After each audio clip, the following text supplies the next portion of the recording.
अस्सलाम वालेकुम dear students, उम्मीद है आप सब लोग ठीक होंगे और स्टडी अच्छे तरीके से कर रहे होंगे। आज स्टार्ट करने जा रहे हैं हम article latent heat of fusion. Latent heat of fusion, तो सबसे पहले हम देखेंगे लेटेंट का मतलब क्या है। छुपा हुआ, पोशीदा, ठीक है, छुपा हुआ लेटेंट हीट ऑफ फ्यून। फ्यून जाके हम देखते हैं आगे कि इसका क्या मतलब है। The quantity of heat required to melt a unit mass of solid into liquid without any change in temperature is called latent heat of fusion। यानी the quantity of heat require, यानी हमें मकदार चाहिए हीट की, to melt a unit mass of solid into liquid, यानी 1 kilogram solid को liquid में change करने के लिए जितनी हमें क्वांटिटी ऑफ हीट चाहिए उसको हम बोलेंगे latent heat of fusion. Sorry, without any change in temperature, यानी टेम्परेचर को चेंज नहीं होना चाहिए, इसमें टेम्परेचर चेंज नहीं होगा। तो इसके बाद हम फेस डायग्राम इसकी पढ़ेंगे तो आपको उससे बहुभी अंदाज़ा हो जाएगा कि विदाउट चेंज इन टेम्परेचर का क्या मतलब है। तो एल एफ यानी लेटेंट हीट ऑफ फ्यून को हम एल एफ से रिप्रेजेंट करते हैं और इसका फार्मूला है delta Q divided by M. Delta Q divided by M, delta Q क्या हीट और एम क्या है मैस। अगर हम इसके यूनिट पे जाएं तो इसका यूनिट क्या होगा। हीट का यूनिट है जूल और एम का यूनिट क्या है किलोग्राम। तो डियर स्टूडेंट, आप देखते हैं कि हम कैसे सॉलिड को लिक्विड में चेंज करते हैं without any change of temperature. इसके लिए हमने एक फेस डायग्राम बनाई है कि सपोज करें कि -20 सेंटीग्रेड कोई बर्फ़ है, आइस है, उसका टेम्परेचर कितना है -20 सेंटीग्रेड, यानी 0 सेंटीग्रेड से ऊपर होगा तो वो वाटर जो बर्फ़ में कन्वर्ट हो जाएगा, यानी उसका जो टेम्परेचर है वो कितना है -20 सेंटीग्रेड। जब ये स्टूडेंट हम हीट प्रोवाइड करेंगे, जो हम हीट प्रोवाइड करेंगे, यहाँ हम कहते हैं कांस्टेंट हीट इसको दे रहे हैं, तो ये -20 से होता हुआ ये किस पे आ जाएगा 0 सेंटीग्रेड पर आ जाएगा। अब ज़ाहिर है जब 0 पे आएगा तो तब भी ये क्या है, आइस है।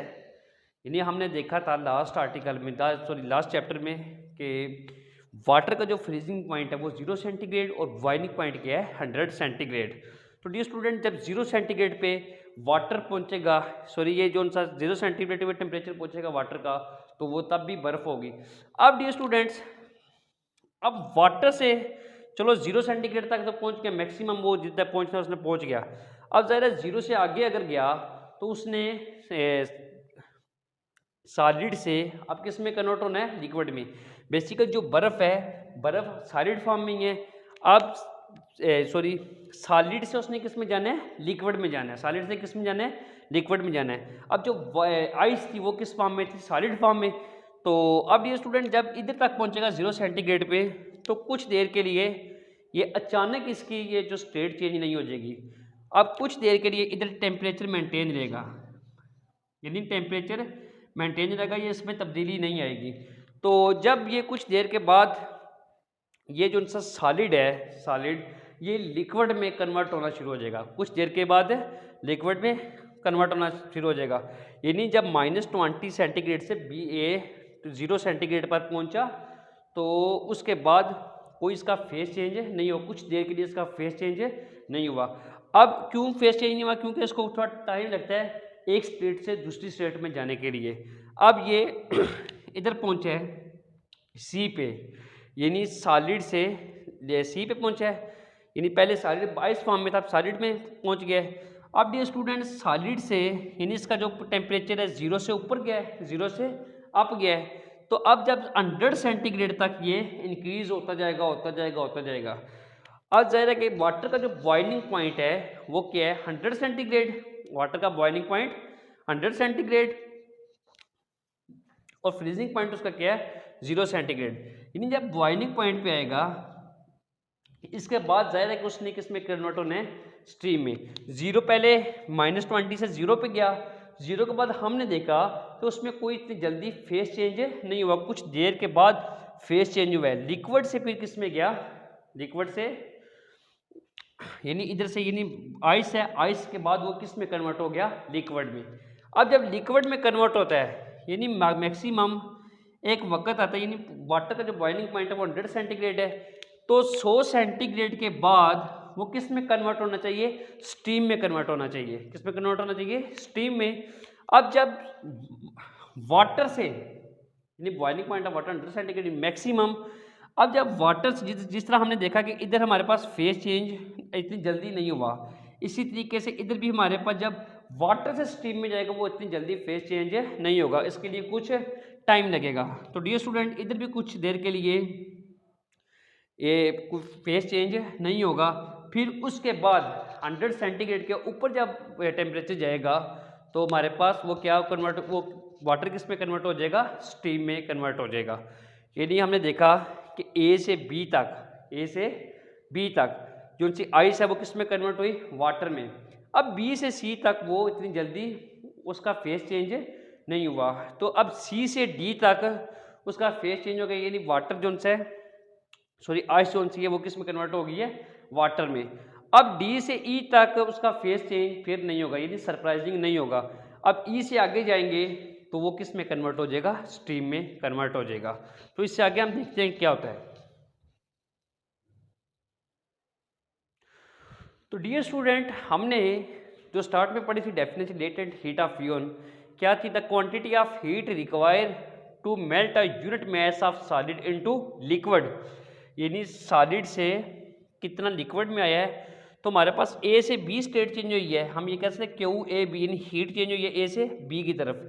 तो हमने बच्चे स्पेसिफिक हीट कैपेसिटी का फार्मूला पढ़ा था एम सी डेल्टा टी, ठीक है। तो डियर स्टूडेंट क्योंकि हमारे पास इधर आइस है, -20 सेंटीग्रेड पे आइस है, तो हम इस सी के साथ आइस लेंगे, M C ice into delta T. और जब क्यों बी से सी जाएंगे तो जाहिर है कि हमारे पास क्या हो जाए, लिक्विड किस में चेंज, सॉलिड किस में चेंज हो रहा है, लिक्विड में चेंज हो रहा है। तो उसको हम क्या बोलेंगे, लेटेंट हीट ऑफ फ्यून। तो हम इसको लिख देंगे MLF, ठीक है। अब इसी तरीके से C से D पे जाएगा, जब C से D में जाएगा उसमें हम क्या लिखेंगे, MC water into delta T, क्योंकि अब वाटर में चेंज हो गया है, ठीक है, MC W डेल्टा टी। इसी तरीके से डियर स्टूडेंट जब E से F पे आएगा या आगे जाएगा जैसे, तो हमारे पास क्या होगा, latent heat of vaporisation.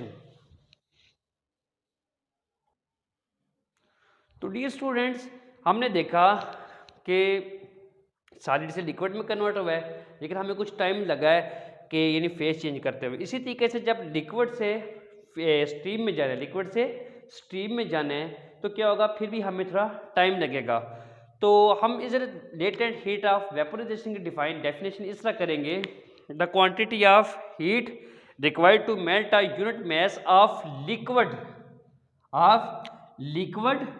Into gas.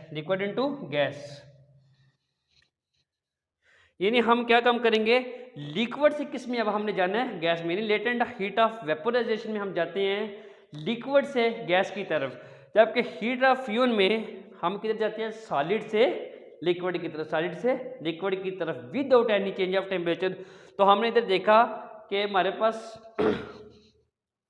Temperature की चेंजिंग नहीं होती, जिसकी वजह से हम कहते हैं कि ये हमारे पास क्या, लेटेंट हीट ऑफ फ्यून और लेटेंट हीट ऑफ वेपोराइजेशन। तो डियर स्टूडेंट इसको गौर से पढ़ें। तो ये था हमारा आर्टिकल लेटेंट हीट ऑफ फ्यून।